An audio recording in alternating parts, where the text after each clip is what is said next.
So my name's Jay Healey, and I'm here to kick off the next panel. Brand new senior research scholar here at SIPA in my second week. With me, we've got a distinguished panel to be talking about cyber critical infrastructure protection, and especially the finance sector. So again, we've got the bios. We're running a little late. We're going to carry this panel until 11:10. I won't do the introductions other than Steve and Paul on my right, Lou and Beth on my left. And we're going to try and structure this in the way of, first we'll be talking about the threat the finance sector is looking at. That will hopefully lead us into sharing and then into the response. And through that, we'll try and look at how the finance sector is working with U.S. government and with other international governments, and how that back and forth is going, because that seems to be a key international and public policy question. Now, finance has always been on the cutting edge in the cyber area. We're hearing a lot about frauds and theft, but one of the biggest early cases was 1994. Vladimir Levin took Citibank, as it was known then, for $10-point-something million back in 1994. Massive fraud. They were able to catch him, get most, if not all, of the money back, and it led to the first Chief Information Security Officer position anywhere at Citi. Steve Katz, who's probably known to many of the panelists here. In 1999, President Clinton had just asked for information sharing and analysis centers the year before, and finance in 1999 came up with the Financial Services ISAC to do this operational level sharing. And it's been one of the strongest information sharing organizations since 2003 time frame. The finance sector said we need something more than just this operational level sharing. We need more governance as a whole, which led to the FIBIC and FISIC, which were doing government sector governance from Treasury, SEC, OCC, CFTC, and the FISIC, which was doing the same thing, governance within the sector itself at the policy level, not at the operational level, which then DHS took and copied that and spread it around the other sectors. It was a great process innovation. And of course, since about that same time, 2003 onwards, you saw innovations like intelligence-driven operations. Maybe didn't come from the finance sector, but was certainly pushed and adopted by the finance sector. Looking at the cyber kill chain was really integrated into the finance sector a few years ago in presumption of breach, which we might hear a little bit later today with Greg Rattray. So again, maybe those innovations didn't start in the finance sector, but they really caught on, they were really pushed and really carried forward. So we're really curious. We heard a great panel just now and talking about the threats, Russia, China, states, non-states, fraud. And so I really want to kick this off with you, Beth, because this is really what you've been in the thick of, not just at Citi, but in your prior career. So can you walk us through the threats and how you're seeing that? Sure. Thanks, Jay, and good morning. So I'll start by framing my response and saying that I'm not a technologist, and I haven't worked in policy or regulations or governance in any way. I'm an intelligence analyst. So my role in this business of cybersecurity is to be looking to use analytical methodologies to be able to be proactive in addressing the threat landscape. So kind of adding another layer to our defensive mechanisms. And to do that, we really have to understand the intent, the capability, and what it is that the adversary is truly targeting to be able to harm us. So to sort of scope what the threat landscape looks like at a very strategic level, so taking it up a notch from our previous speakers, there's 5 categories that we use. And the first category is on the nation state advanced persistent threat. So, you know, these, as we all know, these actors are very highly motivated to advance nation state objectives, and their capabilities are almost unlimitless because they have the infrastructure that the government provides, they have unlimited funding and what have you. So I wanted to tie this back to a comment that was made yesterday, I believe by Fadi, regarding cybersecurity being synonymous with integrity. And last year, Newscaster was a group that was uncovered that had been in operation since 2011, was a completely false news agency online, had built up their reputation by repurposing legitimate news articles and taking that content and making it their own, posting it. And then, more problematically, going out and creating false personas on Twitter to get social profiles, to make connections. And it was discovered that over a 3-year period that over 2,000 connections had been made with senior leaders in the US military. Now, the group behind newscasters thought to be affiliated with the Iranian government, and we don't know today for what purpose. So that's kind of an example, again, to tie it back to the nation-state actors. In the next group, we have the cyber criminals, which we've also heard a lot about. So the dean talked about crypto locker. You know, cyber criminals are motivated to make money. They extensively use the underground to be able to share exploits, to sell zero-day vulnerabilities and what have you. So criminal group was behind authoring crypto locker. And I think when we think about the evolution of where we're going in the cyber threat landscape, it's not just about criminal groups being able to talk with nation-state actors in the same country. It could potentially be that nation-state actors in one country are talking with cyber criminal groups in another country. An example of that is with the Sony attack, the Destover malware that was used, completely separate from CryptoLocker, but started out with that ability to encrypt the file so that Sony couldn't access their data. I'm sorry. And I really want to zoom in on finance. I mean, yes. You're right. These are absolutely the adversary groups, but I'd really like you to zoom in on finance sector specifically, if we can. Absolutely. So in terms of with a threat to finance, specifically with ransom type ware and ability to destroy data, we have to be concerned with the movement of all of the data packets that are attached to wire transfers that occur globally. So these types of tactics would be very problematic for the financial sector. And then the other two groups are the cyber terrorists as well as the the hacktivists that are out there. Hacktivists, a lot of activity here in New York with Occupy Wall Street that occurred a couple of years ago, targeting the financial sector, trying to take down their websites. On the terrorist side, again, DDoSes that occurred back in 2013, targeting the financial sector because they were not happy with the business engagement that a lot of the financial institutions were going after back in that time. I'll just leave you with the thought that the fifth category here that we are concerned about is the insider threat, and that would apply equally across the board to all industries. And we deal with it separately just because our defensive measures have to be crafted separately than when we're looking at the external threat. But what all of these groups have in common is their ability to communicate, which brings us right back to the discussion here today, is public-private sharing. They don't have to abide by country laws or policies or regulations. And so it's up to us to figure out how we're going to model our communication methods to mirror the way that they are able to expedite their communications.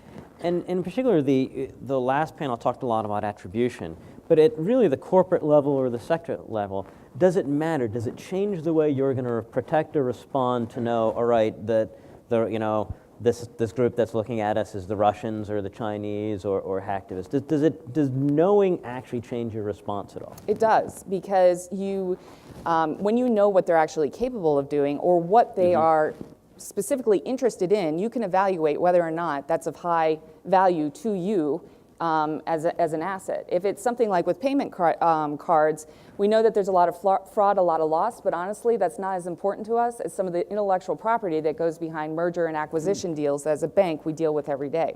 And I love that point, because you talked about how do you balance when you're looking at threats between fraud, disruption, and espionage? I mean, those seems like they're very different kinds of operations and things to protect against. How do you look at those as threats, and how do you rating those? So we're rating them using risk formula, right? So the threat by the vulnerability by the asset, but then we're also applying an analytical method to be able to ban these threats by really taking a look at what the short-term impact is, and then a long-term impact, and comparing the two together, and then working with our other financial institutions. We are sharing the data between ourselves to fill in those gaps in our knowledge about the threat actors that are carrying out these particular actions. So that's one way that we're going after prioritizing the threat landscape. That's fantastic, and I'd like to pull that thread there. Thanks for leading us into the information sharing. It's always been a big topic.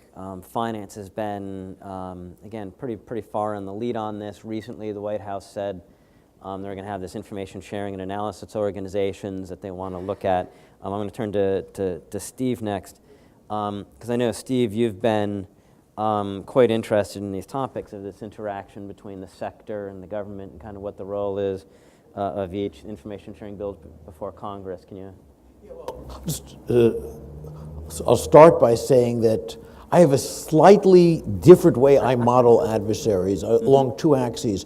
One is how skilled they are, the other is how much they're targeting you specifically as opposed to anyone in a particular profile. The virus writers typically aren't targeting people, but they may be very skilled. Insiders may not be very skilled, but they're targeting you specifically. And nation states can very skilled to extraordinarily skilled, and they may or may not be targeting you. But when you talk about where it's coming from, where the attack is coming from, that lets you place the attack along these two axes. If you hear it's coming from Russia and targeting one particular company, that's grounds to be really, really worried. The Iranians are probably less skilled, and so on. And it gets to Kevin's point about the bear, right? I mean, yeah. and it's interesting the way you lay that. It also struck me in what you talked about is the 5 groups you talked about. Those are the 5 groups we were talking about in the 90s, right? I mean, that way of breaking it out. So when you hear, oh my gosh, everything in cyber is changing, take that with a grain of salt. Because again, the 5 adversaries that Beth walked us through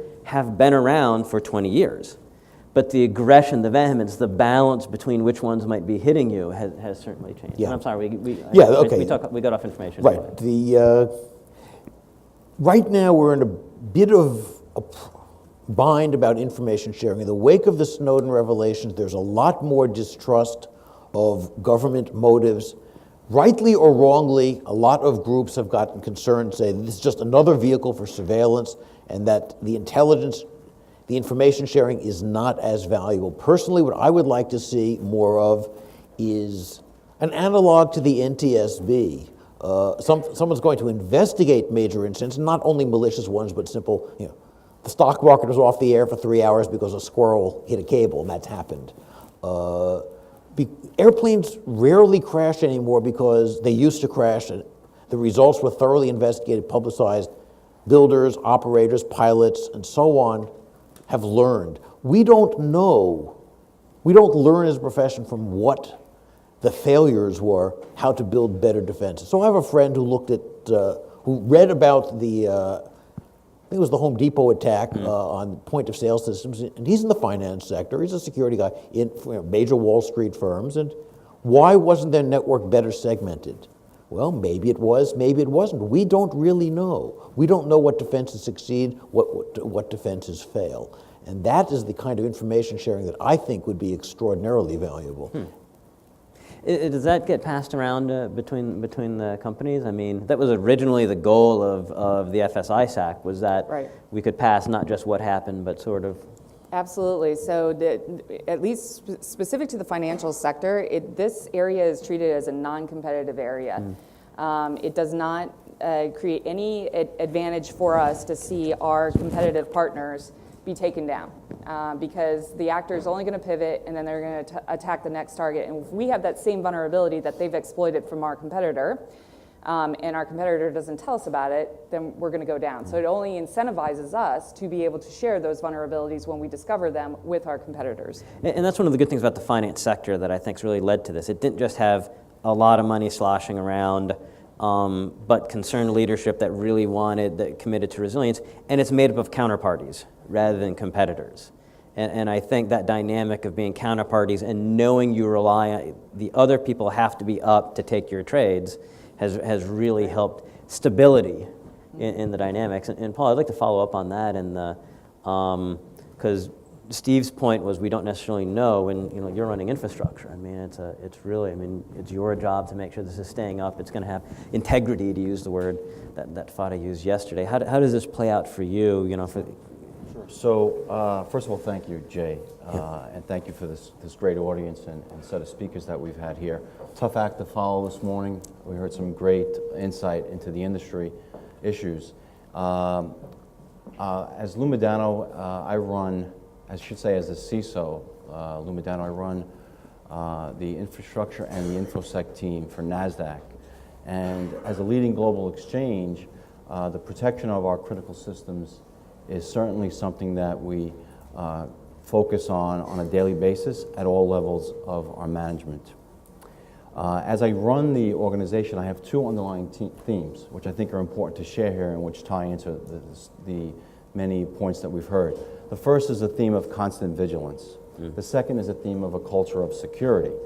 Now, if I focus on constant vigilance, that theme points to not just the typical engagement at a monitoring standpoint, alerting and logging, but it also ties back to ensuring that the collaboration and the communication amongst not just the government entities, the peer groups, FSI, SAC, et cetera, and the third-party vendors that we use are all in sync as far as sharing of information, extremely important.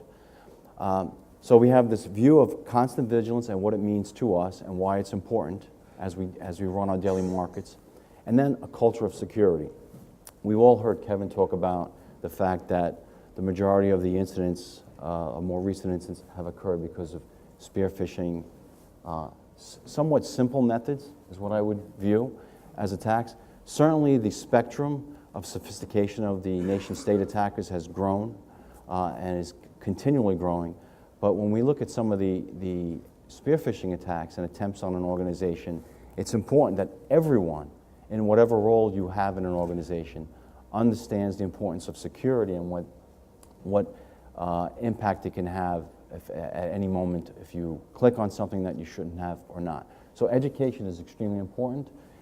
Ensuring that security is embedded in the mindset of any developer, of any product manager that's bringing a new product to market, it has to be embedded there. Those two as tenets of a strong security program are what, in my mind, go hand in hand. So the collaboration with the government is something NASDAQ supports extremely.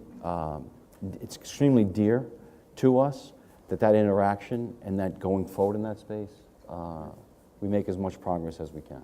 And I'd like to follow up on Steve's point. He was saying it would be interesting as we do the sharing to get into the root cause and where the defenses failed. In the session that we had this morning, Kevin had said the technology is largely good.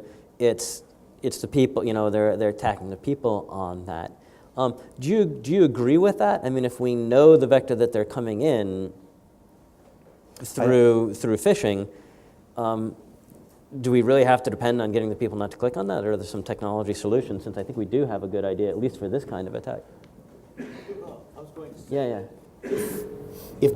if the technology is allowing people to do the wrong thing, then the technology is faulty. It's not just, I know how to build a really good antivirus system, a really good firewall, what have you. It's got to be usable by people. And if you saw that I agree. a heating system was constantly going down because a valve was constantly failing, you wouldn't blame the heating system, you'd blame the valve. And if you've got a system where people are clicking the wrong things, well, don't make it that easy. Make it much harder for them to do, or put in some extra defense there. It's not just the point defenses. You have to look at it as a system. The people are part of the system, and we're not going to be replacing our personnel by Homo sapiens 2.0 anytime soon. We're going to have, education can only go so far. You've got to make it much more difficult for people to do the wrong thing. I think that's a great thing, and that scales so much better. Like fixing the underlying problems is a lot better than treating people not to do the bad. Are you starting to see those technological, as you talk to your peers in academia and in the company? The notion of the human element in security and privacy is a comparatively new subfield in computer security. The oldest conference focusing on that is less than 10 years old. It's engineers aren't always good at dealing with people skills. Yeah. So I would add, I think that you really need to take a holistic view. People, system, technology, all together. I think if you look at the innovation that's gone on in the technology, and I think this was part of Kevin's point, is that there's been so much innovation in this space that from a practical standpoint, we have to take that good innovation and put it to use, right? So that in my mind is something that's extremely important to continuing the good fight here. As the hacking community gets smarter, we need to move with that and continually to grow and get smarter. Now, the time to exploit is another point I think that was made earlier. The time to exploit, when a vulnerability is released by, say, Microsoft or any other third party, that time to exploit has shrunk dramatically, meaning the hackers are on it immediately. Now, as an organization that is proactively managing its security environment, we have to get better at, and I think Michael made this point also, everyone will be hacked or has been hacked, right? That should be a common understanding. Now, part of being hacked is how you're dealing with the hack. How quickly you're addressing lateral movement in your environment or preventing it, right? So there are a number of components that, not just the tools, but the processes, the people emphasis, that have to be fine-tuned to enable us to fight a good fight. Yeah, that's interesting. One of the things that concerns me across cyber generally is that we're still relatively new in this, and I'm in this era of cyber conflict and crime. I mean, sure, we're 20, 30 years into it, but considering how far we're into, for example, bank robbery, that's a very, very tiny area. And so I'm always kind of concerned what we're doing to think about how things might be different. And I know, so I'd like to bring Paul into the conversation, because you've got this privileged role of both being in academia but working in consulting with a lot of these companies. And so I'm curious how you walk them through about how to better respond with what's happened or what might happen in the future. Well, to pull a couple of threads together, Please. Everybody's in favor of information sharing, but we point out that there's distrust that's grown because of the Snowden leaks. So how do you share information in a low trust environment? It's a real challenge. It just, I mean, if I came in here and put up a PowerPoint presentation on recent hacks, that's one way to go about it. One analytical methodology I find is quite powerful for information sharing is wargaming or business gaming. In other words, role-playing simulations where you have the red team that's trying to hack, and then you have corporate executives who are probably don't know as much about IT hardware as they should, but what do they do when they're in a crisis situation? Well, what I see a lot of times is, the word that comes to my mind is panic. Senior executives really don't know what to do, so they default both to the CIO or to the legal team. Particularly if it's a real sensitive issue, like in this, it wasn't finance per se, but the hack of Sony. I've run 2 war games on the Sony hack, and it was very striking how they turned to their legal team to get them out of it. The legal team had no real, didn't even understand the business dynamics of the entertainment industry outside of compliance kinds of issues. So another point I would make too is that what drives this is not so much public policy, but events in the real world. Go ahead. No, I just want to jump in on the legal point, because it's really interesting. When you heard Kevin just up here, there's a really good chance that Kevin and Mandiant FIRE is not going to be called by the company itself.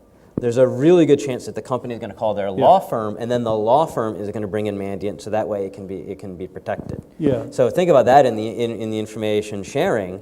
Is that the basic way that the first call is to make sure that the company is going to be under client attorney privilege? I'm sorry, go ahead with your second. No, it's just that the companies, when they're under stress, I mean, we have Timothy Geithner was at Yale this year, and he's giving some lectures, and I sat in on him, and this is just my interpretation. But he describes the pressures of the financial crisis from Treasury it's really a problem in crisis management more than it is finance. And it's what I see in consulting is companies really don't even know what their objectives are in a crisis. Like, is it to look steadfast and look like you're in charge? Is it to preserve market capitalization? Usually that takes a back seat. And I personally am convinced by turning it over to experts without thinking of the broader dynamics, it really hits market capitalization a lot, and or loss of intellectual property, which was a major issue in the Sony case.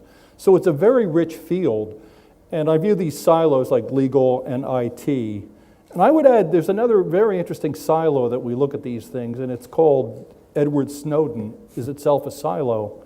We got to remember that he was looking at this intelligence apparatus through a straw of what he saw. Now, we're all amazed that he saw so much, But there may be a lot going on, particularly in the financial area, that he was not privy to.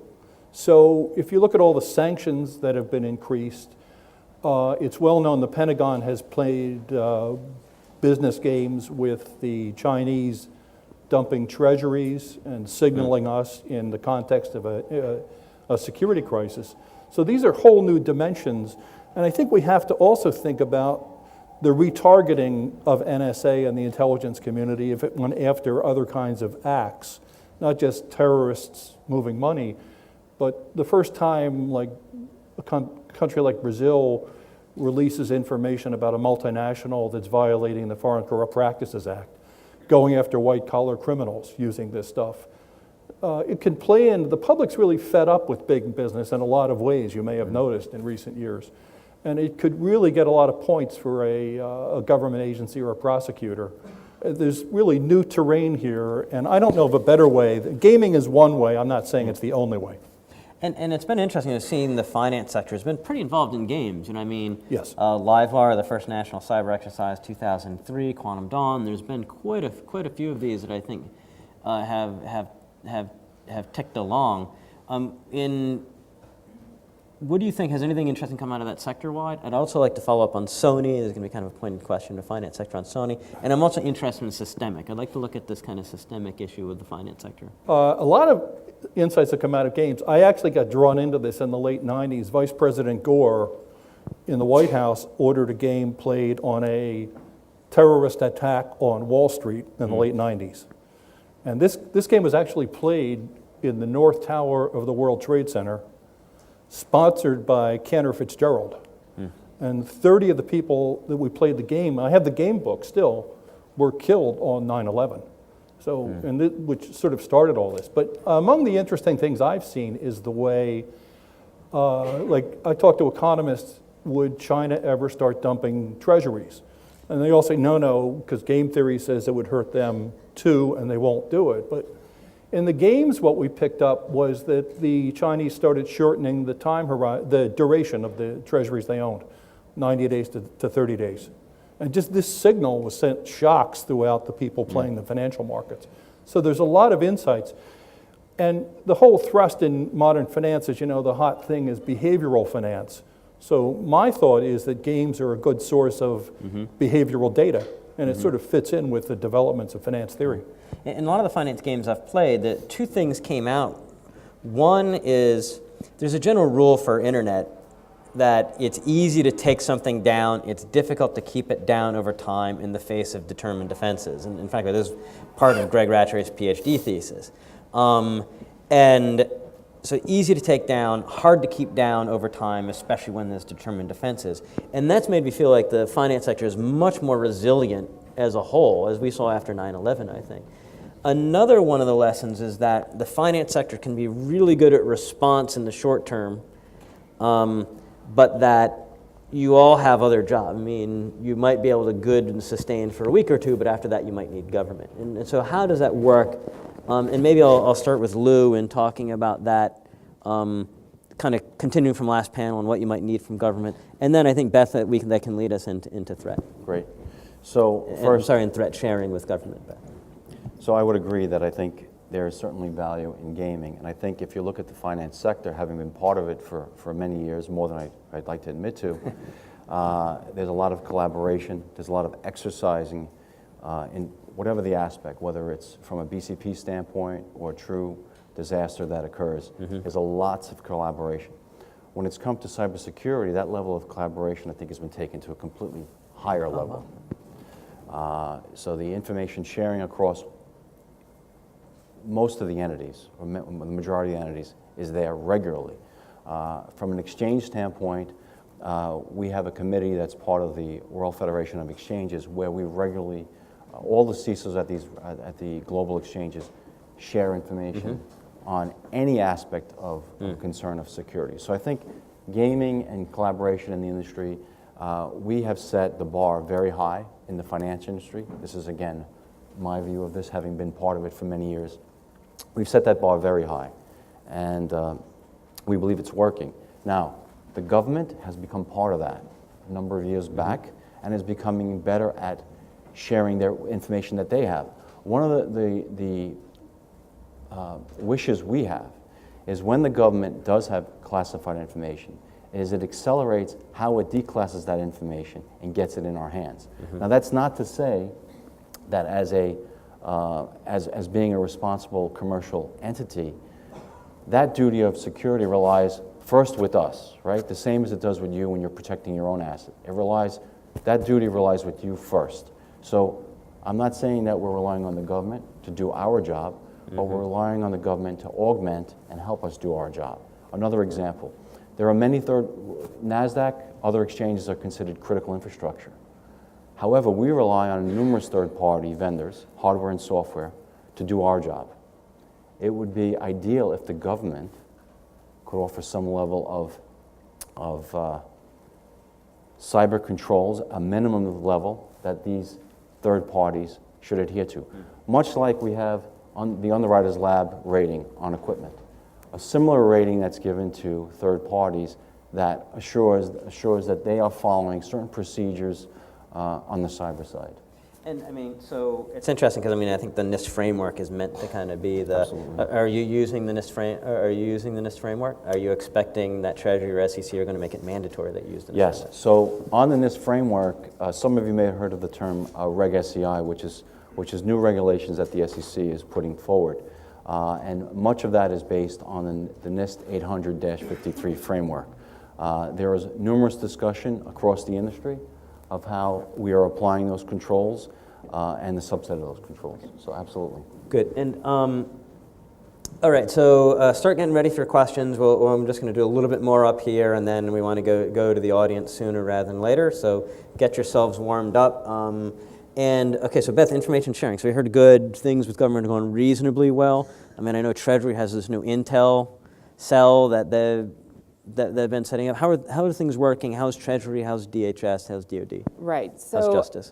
Just to maybe follow on what Lou was saying, though, as much as we rely on the government to sort of fill in that picture in terms of, where is the threat coming from and understanding better than how to defend on the network side, the government is absolutely in dire need of our data because we have more data than the government possibly has. So we're going to see a lot of this activity before they're going to see it. And yet we don't necessarily have the means to expedite the sharing of that data. Lou's talking about the classification issues of government trying to downgrade to us. We don't have the classification issues, but we do not have the technological means to connect with the government and be able to expedite indicators and what have you back to the government. In terms of so how we get around this is we're working in forums like the National Cyber Forensic and Training Alliance is a nonprofit forum located in Pittsburgh. Governments there, not just US government, AFP is there, Japanese police are there, UK is there. So this is an effort to be able to bring private partnerships and not just financial sector, although financial sector is a very large representation, but other sides of the business like retail and manufacturing, because if they're seeing it in their world, we're going to see it in our world. And so that's one way to get over that hurdle of being able to expedite the sharing of information. And because it's done on site, you don't have a lot of the issues of trying to put things in an email or encrypted or worry about confidential stamping and that kind of thing. So I was talking with the bank CISO the other day who said he felt confident that if the government had something, they would let him know.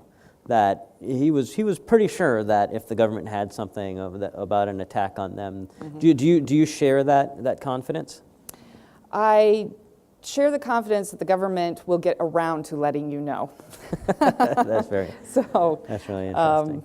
And that lag time is absolutely critical, as Kevin said. I mean, I took a note: 205 days from time of attack to discovery of attack. A lot of damage can be done. And how do you think this conversation would be different if we didn't have the NASDAQ and Citi? If we had something Federal Credit Union up here, how would this conversation, do you think, be different? And that's kind of open to anyone here. Well, I think the last panel made the point that the smaller institutions don't have the resources to invest in target hardening, nor do they have there's another risk management technique. It's a really interesting idea, risk management approaches. They don't have the capacity for environment shaping the way large corporations do, both the tone of the debate and international regulations. Steve?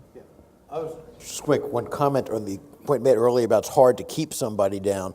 I think that's largely true, but there's one glaring exception in certain circumstances, that when an irreversible action happens. Now, this is more of a concern in, say, the power industry, the chemical industry. You can get large-scale physical damage by some hacks. Finance, in principle, a lot can be reversed. I don't know how easy it is to roll some of this back. I do know that it's been hard to claw back money that has been stolen, even though the transfers have only been electronic. But if I were working on the finance sector, the ability to unwind certain transactions that were done by a massive fraud bot, if you will, would be a very important sort of thing to do. You know, there were news reports came out a few years ago that the U.S. military, the NSA, had plans to electronically steal Saddam Hussein's money, but this was vetoed. The White House and the grounds would be destabilizing to the world financial system. I don't know that all actors would see it as a bad thing, and this means if you have a way to reverse it, roll this back. Yeah, you'd get a couple of days of disruption while everything's sorted out and dealt with the legitimate transactions, but it's a way to, yeah, I'm back on the air, now what? Now, how do I repair the damage? Yeah, and when General Alexander was doing his testimony to get his 4th star for Cyber Command, they asked him, the House Armed Services Committee asked him, do you think any of these critical infrastructure sectors would be a legitimate target for the United States? And they said, military command and control, electrical, finance. And he said, yes, absolutely, all of those could be legitimate military targets, but I can't imagine a situation where we would attack an enemy's finance sector unless in the unlikely situation it was only used for military purposes. So General Alexander was basically taking finance sector targets off the table, which I'll tell you, as someone, I love to see that. When Admiral Rogers was asked a similar question, he did not use that finance sector cutout. Now, I've talked to their folks, and they've said that was probably an oversight. So, Paul, you talked about the importance of wargaming, and so start catching my eye, by the way, for questions, and I'll start coming out. SIPA helped fund a student war game. It's called the Cyber 9/12 Student Challenge. It was held down in D.C., where we bring in policy students from across the country to war game through, and it's cyber, but they're giving policy advice. Nobody's died yet, Mr. President. We can't bomb them back with the sanctions. I want to call, because I see at least 2, SIPA got the number 2 team, and Ben and Nate, can you just stand, wave? Is Michelle here? So SIPA had the number 2 team. They beat up my team from SICE by 1 spot. And so I just wanted to call you guys out and recognize, and thanks to Dean for helping fund that Cyber 9/12 Student Challenge. Okay, questions from the audience? Okay, yeah, in the back there, Theresa.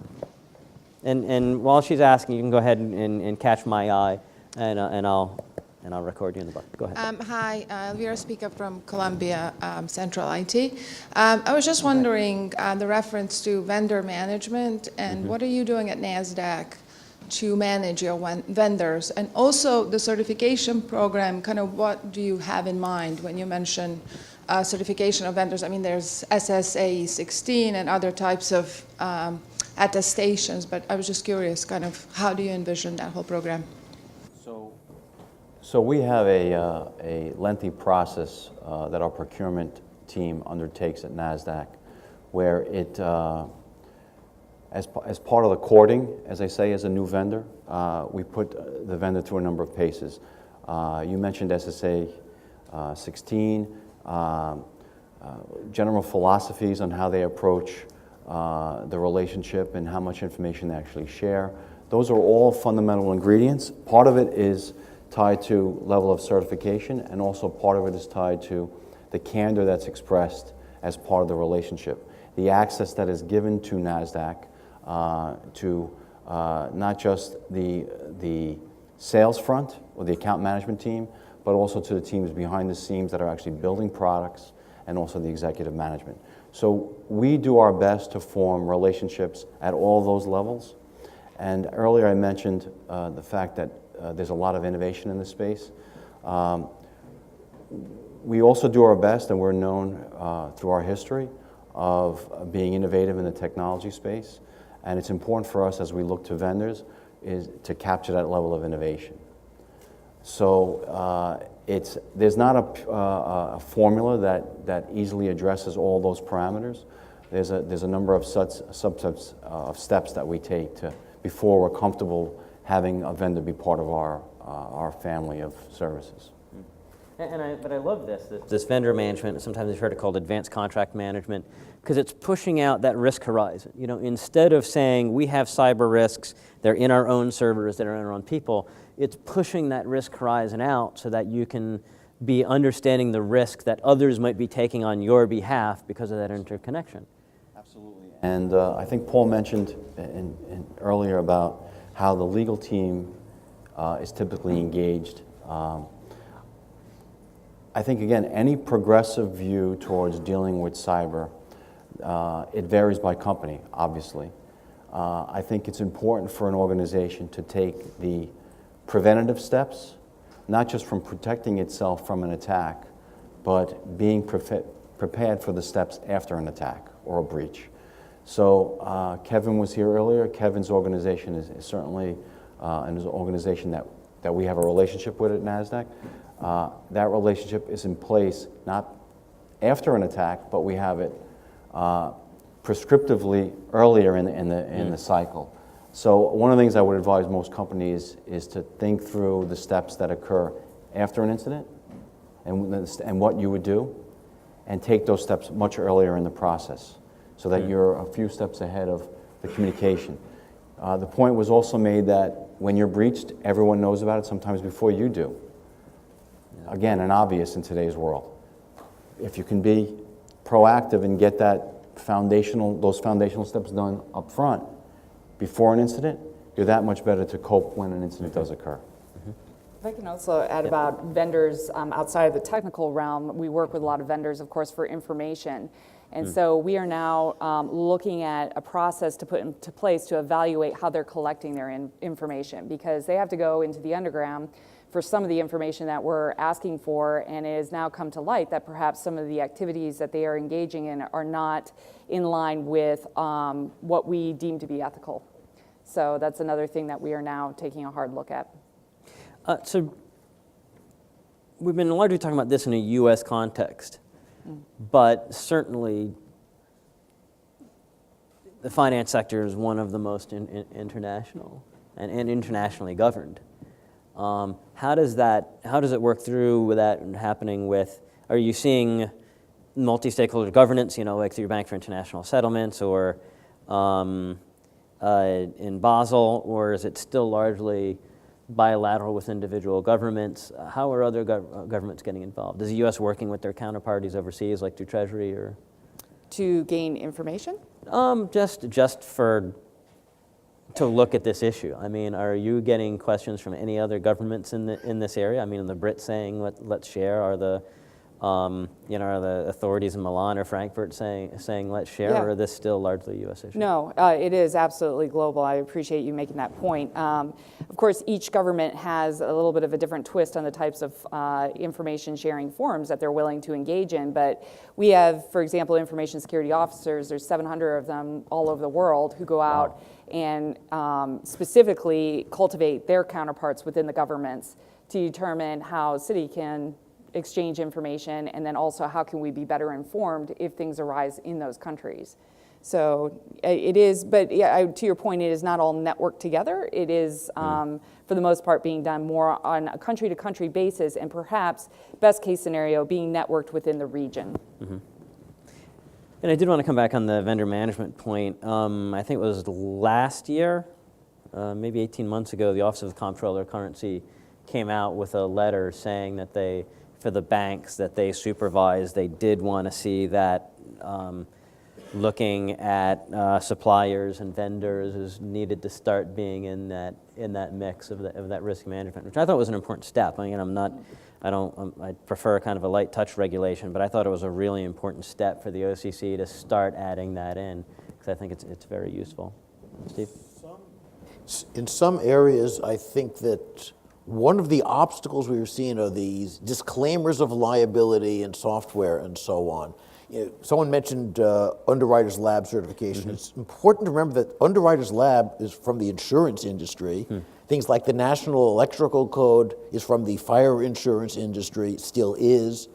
We're not seeing that regulatory pushback because of these disclaimers of liability that were not really tolerated in many other industries than software. And I think we need to see more risk being pushed back onto the vendors. Not everyone's in a position of a NASDAQ to do this kind of very thorough vetting of vendors. And I imagine even for smaller contracts, even you can't do nearly as much as for the large contracts. So we need to see the responsibility accepted more. And there are a lot of objections to that, obstacles to that. It would take a fairly thorough study to even start to understand what the implications of that would be for the software industry. But we're not seeing some of the market dynamics helping that we do see in other places. Why do you think that is? I mean, it seems like finance sector would be natural to do that. I mean, for a while we thought that DoD or government procurement would help drive security, and it really didn't turn out that way. Government just wasn't that good at it, and in some ways government was even split personality, right? They want to see better security in some areas but not in others, so that way they can still get a touch in. Do you think finance is a good place to? I think finance is in a better spot than most to do it. As I said, I think some of it's got to do with the nature of a software purchase. You're not purchasing the software; you're purchasing a license. It's a contract. It's not a physical good. A lot of the rules have not applied traditionally. How do you know software is good? I mean, if you're buying software from a vendor, or if you're doing your own internal software? I guess internally you've got your own software testing process. What do you do if you're bringing in software from someone else that you know is going to be good for your process? So it's a great question, great comments that Steve had as well. And I think, again, it goes back to there is a level of trust that you have to have with whomever the vendor is that you're dealing with. There's a level of testing that your team needs to do as well. Yeah. Trust but fortify. Yeah. Exactly. But there's no easy answer to that question, other than what I just shared with you. Now, one of the things the government can do is to consider offering incentives to these third parties. Call it a tax break, tax credit, whatever shape it would take, to the vendors that are actually proving that they are living up to, whether it be an ISO 27000 family of standard or other. I think that is an approach, if we want to go down the policy route, that we want to try and tweak and try to get some action. Let me push back a bit, but I mean, why would you be buying from someone that isn't living up to those standards? I mean, if you want the standards, shouldn't your dollars be the one that does that rather than to be the fair, taxpayer? but there's a lot of open source tools that people use, and where's the oversight in that space? That's pretty much a community-driven, trusted source, a somewhat trusted source. So, again, maybe not the best answer, but an answer. Yeah, great, sir. Up front here. And again, if you just catch my hand, or catch my eye, and I'll call on you next. Henning Schutz, Columbia. Going back to Steve's comment, one of the question that I always wondered about is that it seemed to have been a notion that we've believed for far too long that software is somehow different, that we couldn't do the engineering things that we know of. Do you see that changing? Do you see a perception that we can apply engineering principles that we used to in civil engineering, electrical engineering? You mentioned underwriters' laboratories, but we have a tradition in aeronautical engineering, a safety culture, if you like. We have a culture in civil engineering, a safety culture designed for redundancy and over-engineering and all of that, as opposed to the kind of model and underinvestment. I mean, you mentioned open source. What I think doesn't often get mentioned is that we don't spend any money. We expect magic to happen and people to work for free on really boring stuff. And we know in almost any other business that that's not likely to work very well. Right. So do you see models of supporting, of getting infrastructure support so that critical open source tools are strengthened, not relying on one volunteer amateur? Yep. Steve, on you. Yeah. I've been hearing for more than 40 years that we need to turn software development into another branch of engineering with all its rigor. And yes, it's actually gotten better. You know, when I started programming almost 50 years ago, it was unusual for a mainframe to survive for a day without crashing. Today, I see computers that have been up for a couple of years without being rebooted. So we've made progress, but we're trying to do far more ambitious things. The rate of increase in the complexity of what we're doing has outstripped the rate of improvement in our ability to build it well. It seems so easy to write some code, and too much code is written by people who don't have this kind of deep professional training. When you read of a 20-year-old who's got the billion-dollar startup, that's great, but I doubt the 20-year-old has the software maturity to have learned how to do this well, and they're playing catch-up. The phrase technical debt is popular in the industry.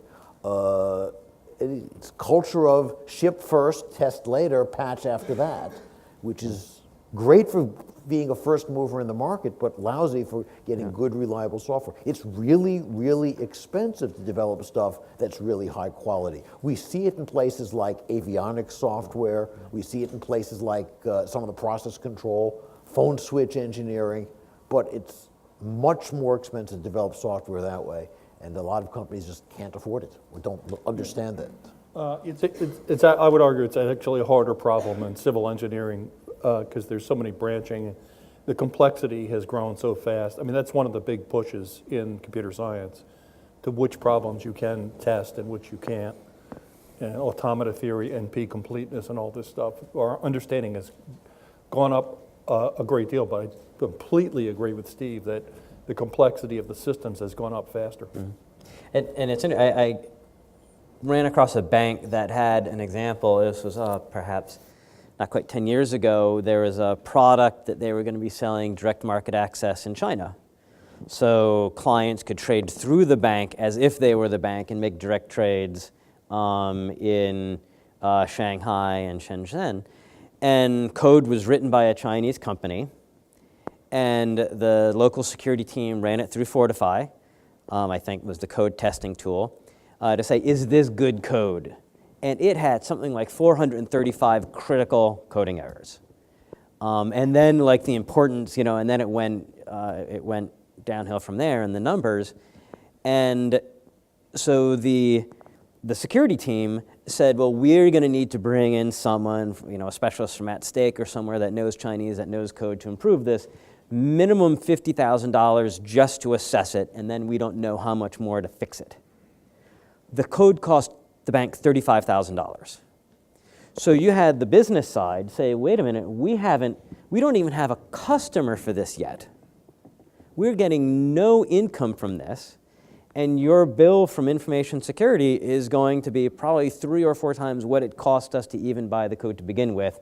Let's just buy the code, see if we attract any clients, and then afterwards we can fix it.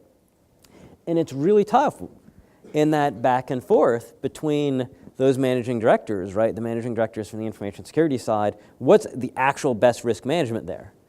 Starting off with 0 and buying it secure, but when the cost of security is a multiple of where it comes across. And how does that sound? Chomping at the bit at this one a little bit. So and just to put this in perspective, I go back to my education comment, and it's not just about educating people about spear phishing, but it's also educating an organization about what does a breach mean to an organization from a brand impact standpoint. So certainly there are applications that do not cost the organization a lot to develop, but if there is a breach of such application, the noise, the pain, the lawsuits that come along with it far exceed the cost of whatever security tool you used to test that code. I can give you an example. We do extensive testing of our source code of any application that we bring to the market. There are a number of innovative new vendors, as I talked about. Aside from Fortify, there's vendors known as Veracode, Coverity, that do this for a living. They're relatively new to the industry, and they offer, they do exactly what Steve's talking about as far as the testing that's needed to reveal the gaps. So we know that as people develop code, there is always going to be flaws in that code. So it needs to go under the rigor of some level of testing to find where the gaps are, and then have the assurance of the development team to fix those gaps. But for someone to say it's not the level of information security cost or investment does not match the return on the product, they're not seeing the full picture. Right. And I love those words, the rigor and discipline that came across these answers. We had a question here. The woman here, can you put up your hand so that the mic can come to you? Thank you.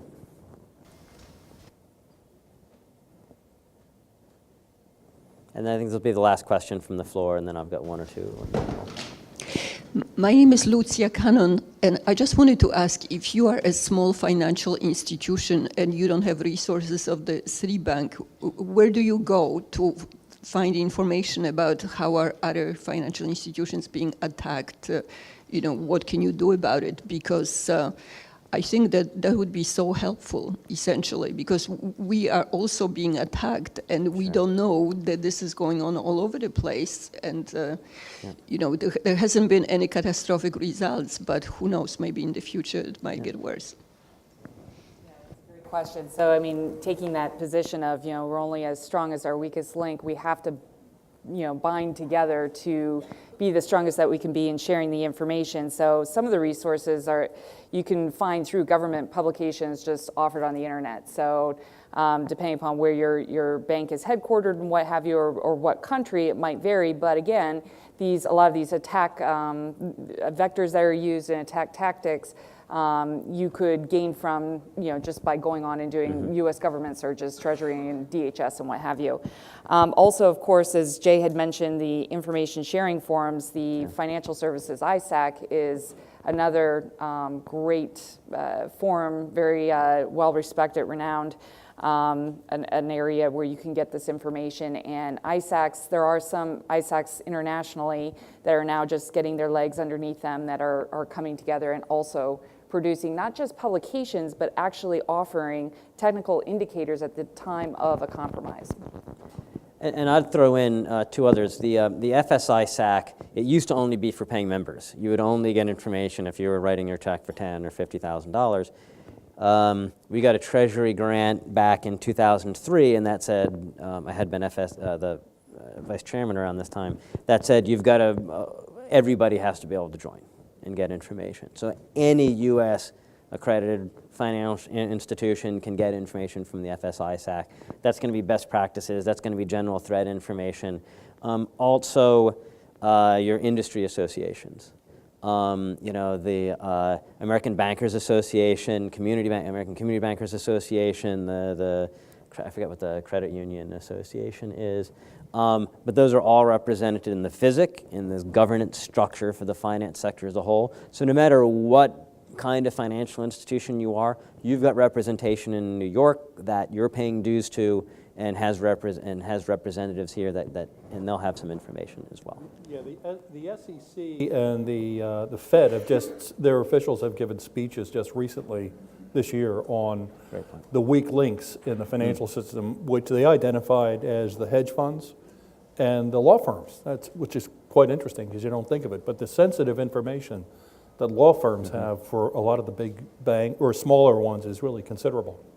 Yeah. And I like that you brought up the regulators, because I'm sure the regulators, you're not going to want to ask the regulators, obviously, but I'll bet if you go to the regulators' webpage, they're going to have some information and guidance there as well. I don't want to say guidance, that sounds regulatory, suggestions and things that you might do. Okay,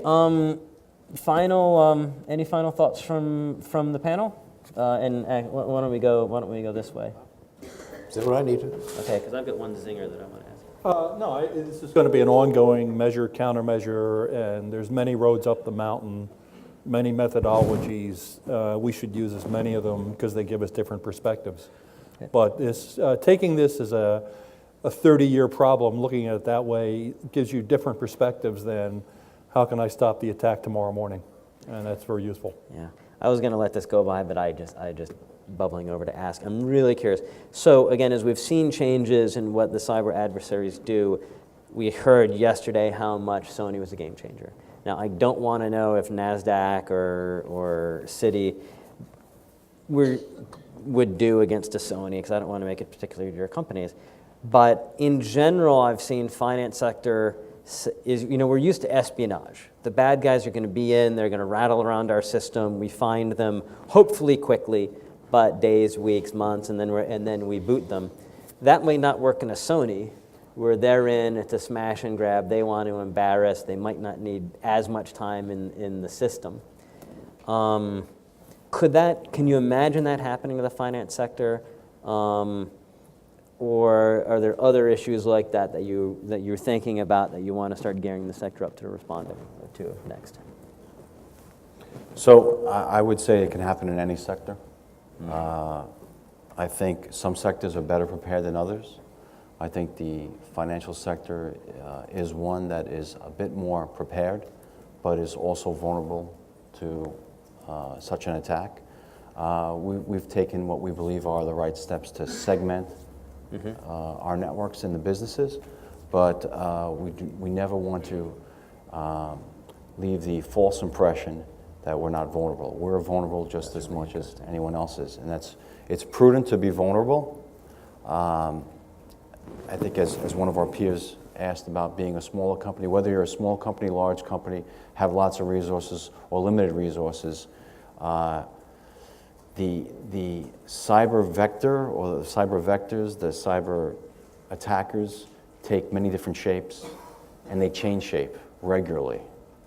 So it's a bit of a moving target, and I think for anyone to say that their environment is impervious to such an attack is effectively doesn't know what they're talking about or are lying to you.